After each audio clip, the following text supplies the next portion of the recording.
Primeiramente, sobre o iluminismo, tem que se falar. Henrique, a gente está vendo aqui que tem muitas coisas que a gente aprende de forma meio caricaturada ou, quando não, errada. Mas dá para falar que, de fato, durante o iluminismo, a gente vai ter uma política de contestação a valores mais religiosos? Por algumas pessoas, sim.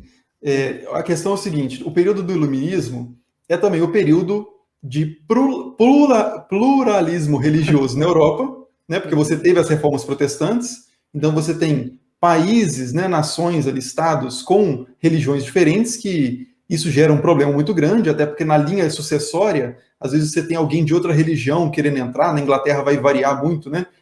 Católico, protestante, depois católico e tal.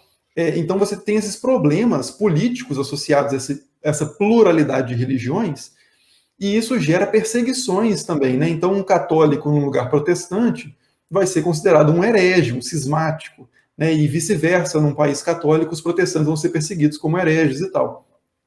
Então, muito em reação a essas perseguições religiosas, muito mais do que ao conteúdo da religião, mas à política religiosa, muitos autores iluministas vão se posicionar contrariamente a qualquer tipo de religião institucionalizada. Então, não é exatamente uma crítica da religião em si, da fé, por exemplo, ou de espiritualidade, ou da crença em Deus.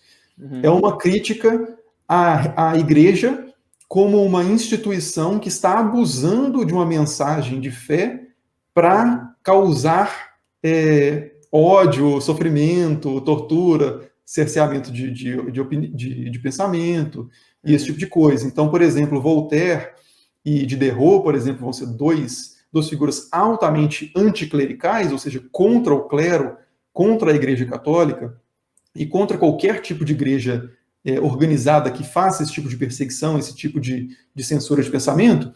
Eles, ao mesmo tempo, buscam uma religião mais pura, por assim dizer. Uma religião racional. Isso vai ser um projeto do iluminismo, inclusive.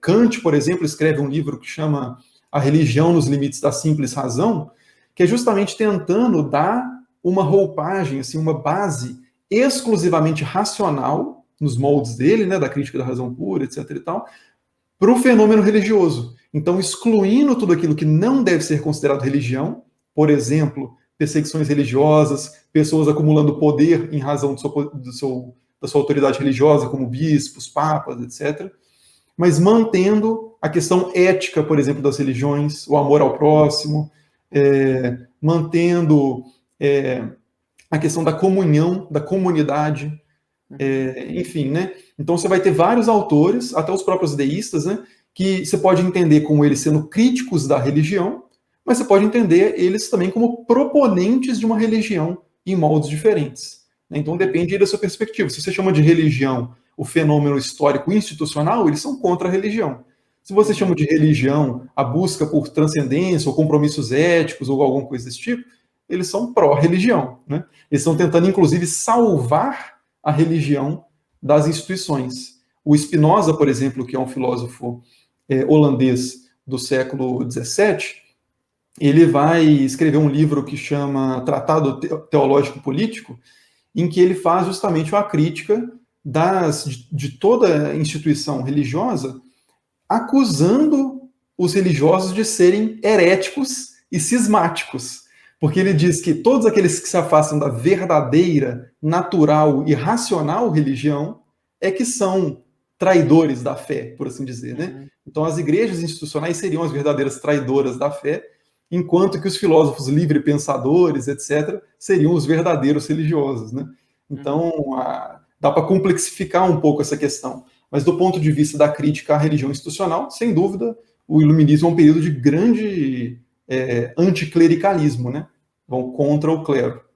Fora também que a gente não consegue dissociar esse momento da força do clero das próprias questões de privilégios que eles possuíam, o lado político do clero. A gente está falando de uma Europa ocidental que foi fortemente, historicamente marcada pela Igreja Católica, ocupando cargos de poder, tendo relações fortes com os monarcas, incentivando até nos massacres a protestantes, ou mesmo sendo, na verdade, o contrário, sendo os principais inimigos de determinadas monarquias que vão pegar a agenda protestante e coisas do tipo. E faz sentido. Até se a gente pensa, por exemplo, no iluminismo, no contexto francês, né, que é o mais comum, a gente pega a Igreja Católica com suas relações fortemente privilegiadas.